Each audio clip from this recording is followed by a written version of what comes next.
Let me state this clearly, colleagues. I have never met with or had any conversation with any Russians or any foreign officials concerning any type of interference with any campaign or election in the United States.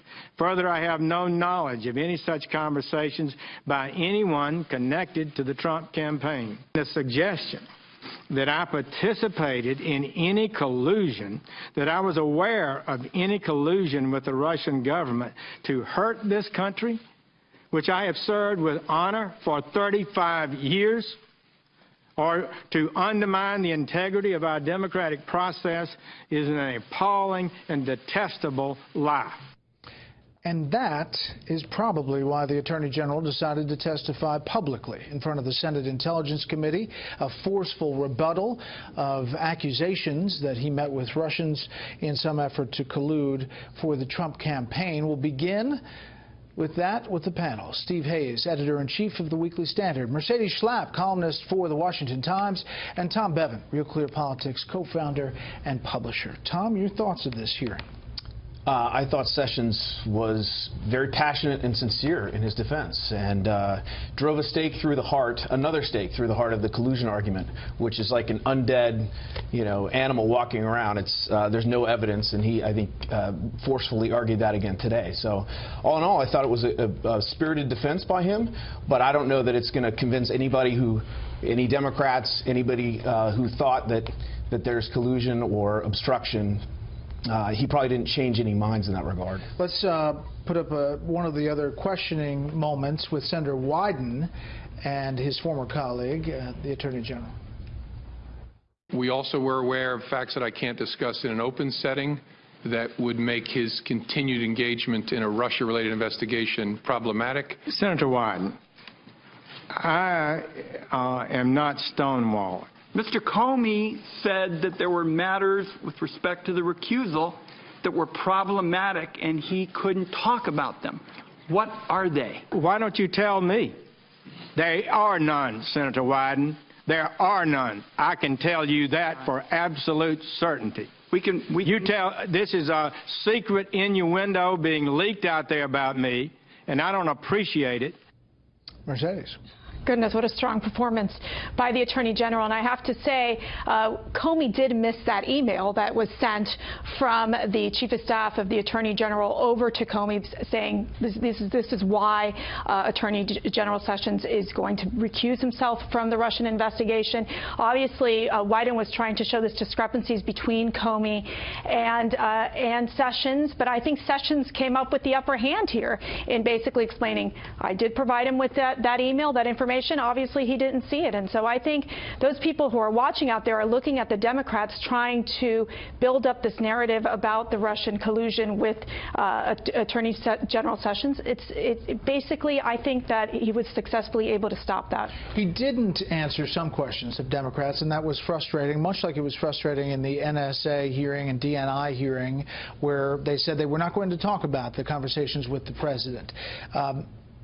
But that was pretty much the extent of the gloves on Sessions, wasn't it? I think so. I think he was weakest in talking about privilege or refusing to answer questions and explaining why he was refusing to answer questions. He was also, I thought, relatively weak in trying to explain his role or why James Comey was dismissed and why the White House had given this sort of convoluted explanation that it gave. But overall, I think he was a very good witness for the White House. I think it was a good day for the Trump administration. And if you go back to that exchange that you just played, the James Comey comments last week, where he seemed to be suggesting that there was really something potentially big that he couldn't possibly talk about in open setting. It was definitely. Look, it was one of the things that I looked at. Yeah. Coming out of the Comey hearings, wow, what does he have? He seemed to be suggesting that there might be really something significant there. And if it's the case, as Attorney General Sessions alleged today or claimed today, that all he was talking about was a possible brush-by encounter at a public speech, that, I think, dents the credibility of James Comey in a pretty significant way. There had better be something more behind the kinds of things that James Comey was alluding to, or he doesn't look very good in this. There is a serious side to not necessarily the collusion, because you're right, there hasn't been evidence of collusion, but there has been evidence of Russian attempts. Senator Klobuchar putting out a statement, "Free and fair elections are the cornerstone of our democracy. It is clear that a foreign adversary attempted to undermine election, and we're now learning that as many as 39 states may have been hit by Russian hackers," or attempts, I would assume. "This is unacceptable. As ranking member of the Senate Rules Committee, I'm renewing my call for a classified briefing for the committee on the full extent of Russian interference in the U.S. election system. As much information as possible should be made publicly available. We need to know exactly what happened to know how best to strengthen our election infrastructure and prevent it from happening again." Again, Comey testified, Tom, that there were no votes changed. Right. But this is more as far as the outreach and the attempts at these different states' election boards. Yeah, Bloomberg reported this morning 39 states, something like that, that the Russians tried to hack into. This is serious stuff, and it is bipartisan. Let's get to the bottom of it. But what we've seen in Washington for the past couple of weeks is not about that. It's about James Comey. It's about Jeff Sessions. It's about collusion. It's about obstruction. And so, look, I fully agree with Senator Klobuchar and others, but do it in a classified setting then. Let the special counsel proceed with his investigation. Let's stop the sort of public kabuki that is going on here and is all about innuendo and really isn't about that, which is a very serious matter. There was another story, Mercedes, that was really shot down right away, and that was that President Trump was going to fire Bob Mueller, the special counsel. There was some talk about that, and then the Deputy Attorney General, who's in charge, was asked about that today. Take a listen. At this point, have you seen any evidence of good cause for firing of Special Counsel Mueller? No, I have not. If President Trump ordered you to fire the special counsel, what would you do?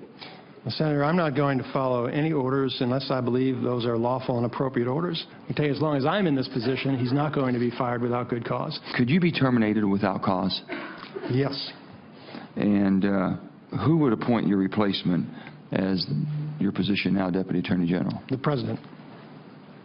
So that's a possibility. Anything's possible, Senator. I understand. I mean, love Senator Manchin, but it sounded like, so you're saying there's a chance. They can't say it enough. This is not the deal, and yet they're kind of going for the one more thing. Right, and that's exactly it. They want to put it out there, the Democrats do, that Trump would want to fire Mueller. And that's also talk that you've heard from several of these Trump allies. For example, I think it was Rudy from Newsmax who came out and basically made some mention of it as well. So there's some of these individuals pushing this narrative about firing Mueller, which it's preposterous. That's not the case. And in fact, actually, Sessions State even mentioned the fact that he has full confidence in Mueller in this investigation. But there is talk out there in the conservative sphere in terms of Mueller being, tight-knit with Comey. Does that impact the investigation? And those are the questions that arise. Well, I mean, we talked about it. Newt Gingrich raised this very issue. Others have as well. Mueller was interviewed for FBI director.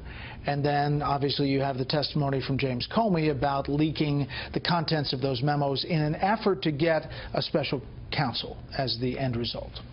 Yeah, I guess I don't see the conspiracy there. I do think there are valid questions being raised about who Bob Mueller has hired. I mean, it is the case that he hired a number of prominent investigators and lawyers who have contributed overwhelmingly to Democrats. Those are fair questions. I would think that Bob Mueller might be concerned about the optics. But look, I mean, the story about Mueller potentially being fired has certainly been overhyped in the last 24 hours, but it didn't come out of nowhere. I mean, Christopher Ruddy was at the White House. He then went on television and said, I think the president might fire Bob Mueller. So yeah, it turns out he was talking basis. about an interview on ABC that he watched with Jay Sekulow. But we only got that later, and the fact that Jay Sekulow wouldn't answer the question on Sunday, I thought was, it's not a crazy notion. The White House has now walked it back considerably, and it was overhyped, but it didn't come out of nowhere. I want to move on, but is there a chance that Capitol Hill moves on? I mean, when does the onus shift? I've asked this a couple times to different panels and different people. When does it shift? Does it ever shift to produce a there, otherwise we all need to move on? I don't think so. Bob Mueller. Well, look, theoretically, in a perfect world, Bob Mueller comes out, absolves, well, with a decision that either absolves the president or moves forward. Yeah, exactly, moves forward with the investigation. And that is sort of the decisive moment. But I do think we've seen Democrats, and part of this is because of the base of their party. They do not believe that Trump is the legitimate president. They want to see him removed by any means necessary. And so there was initially collusion, then we're moving to obstruction. Now we've got Democratic attorney generals of states suing on the emoluments clause. They're going to turn to his business dealings. So I think even if Bob Mueller comes out with a decisive opinion one way or the other, this is going to carry on. I got to go. Next up.